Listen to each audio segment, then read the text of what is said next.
নড়াইলে এক স্কুল ছাত্রকে বলাৎকারের অভিযোগ। এ ঘটনায় দুই পক্ষের হামলায় ৮ জন আহত। মোহাম্মদ আজিজুল বিশ্বাসের পাঠানো রিপোর্টে থাকছে বিস্তারিত। নড়াইল সদর উপজেলার বিশালী ইউনিয়নের বিশালী গ্রামের হাবি শেখের বিরুদ্ধে নবম শ্রেণীর এক ছাত্রকে বলাৎকারের অভিযোগ উঠেছে। এ ঘটনায় দুপক্ষের লোকজনের হামলায় অন্তত ৮ জন আহত হয়েছে। এ ঘটনায় গুরুতর আহত অবস্থায় রুবেল শেখ নামে একজন নড়াইল সদর হাসপাতালে চিকিৎসাধীন রয়েছে। বাকিদের প্রাথমিক চিকিৎসা দেওয়া হয়েছে বলে জানা গেছে।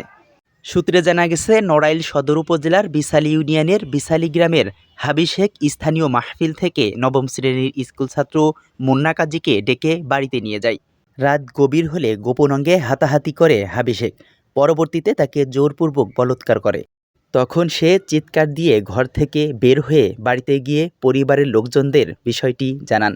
তখন পরিবারের লোকজন বিষয়টি হাবি শেখের বাড়িতে গিয়ে জানতে চাইলে তারা এক পর্যায়ে বাকবিতর্কে জড়িয়ে পড়ে। এ সময় দুই পক্ষের মধ্যে মারামারির ঘটনা ঘটে। বলাৎকারের শিকার মুন্না বলেন, আমার বাড়ি নড়াইল সদর উপজেলার চণ্ডীবরপুর ইউনিয়নের সীমানন্দপুর গ্রামে। সে জানান,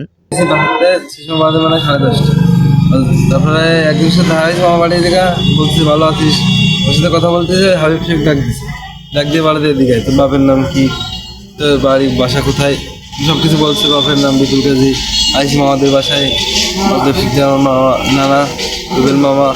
বলছি ও আমি সব চিনি, ওরা আমাদের ওটা আমার সাথে চল। আমি যাবো না, আমি বলছি আমি যাবো না, আমি এখন যাবো না, বাসায় যাবো। আম্মু চিন্তা করবেন না, আমি বাসায় যাচ্ছি। বলছে না চল, যেন আমার এই করেছে ওনার সাথে জোর করে নিয়ে গেছে। যাবো না, টান ধরে নিয়ে গেছে। বাইক উঠাইছে আগে, বাইক উঠায় গেটে তালা দিচ্ছেন। বলছি গেটে তালা দিচ্ছেন কেন? আমরা দুজন একসাথে ঘুমাবেন। পরে আম্মুরা ফোন দিছে, আমার কাছে নাম্বার নেই। আম্মুরা ফোন দিয়ে বলতেছে যে তোর ছেলে তো আজকে আমার কাছে ঘুমাবে না। এবার আমার কাছে ফোন দিছে, আম্মু বলতেছে তুই তো বললে আমার কাছে ঘুমাবি, তো ওইখানে চলে গেলি। বলছে আমার ধরে নিয়ে এসে এখন কী করবো? আচ্ছা থাক, তাহলে সকালে চলে আসিস। পরে লুঙ্গি দিছে আমার, লুঙ্গি 5-7 বার পড়তে বলছে, আমি পরে নাই। লুঙ্গি পরে ঘুমাতে পারি না, তাই বলছি। পরে শুয়েছি, শোয়ার পরে কম্বল গায়ে দিছে দুজনে, নিয়ে আমার সাথে এসে শুয়েছি। এখানে হাত দিছে, ভাবছি দিয়ে আব্বাস হাত দিয়ে অভ্যাস, ঘুমানোর অভ্যাস সে দিয়েছে ভালো করে, দিয়ে মনে করে উল্টো পাল্টা কাজ করতেছে। তারপরে প্যান্টের দিকে হাত দিতে গেছে, ওই সময় আমি লাইট জ্বালাই, বলছে যে ম্যাম বলতেছে আমি বাথরুমে যাবো, বাইরে দিতে। তাহলে আমি বাইরে চলে আসি, বাইরে এসে বলছে আমার সোয়েটার রয়েছে, আমার লাইট রয়েছে, পরে ওইগুলা দেন আমি বাসায় চলে যাই। বলছে না থাকো না থাকো, অনেক কথার পরে আমি চলে আসি মনে।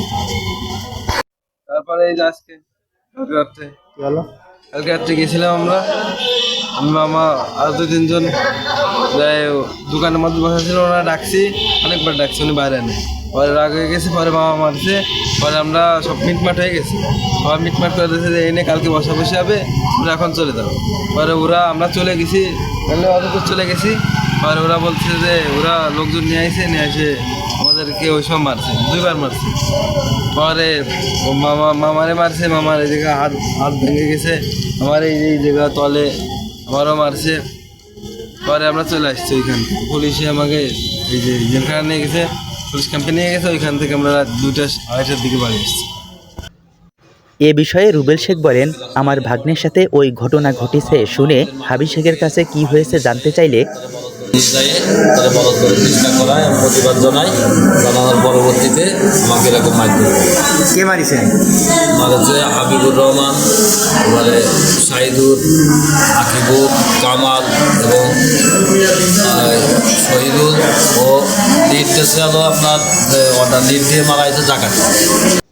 এ বিষয়ে অভিযুক্ত হাবি শেখের সাথে যোগাযোগের চেষ্টা করলে তাকে পাওয়া যায় নাই। নড়াইল সদর থানার ভারপ্রাপ্ত কর্মকর্তা ওসি মোহাম্মদ সাজেদুল ইসলাম ঘটনার সত্যতা স্বীকার করে বলেন, এ বিষয়ে মামলা হয়েছে, আসামি গ্রেফতারের চেষ্টা করছে পুলিশ। ইমাম হাসান, ই টেলিভিশন।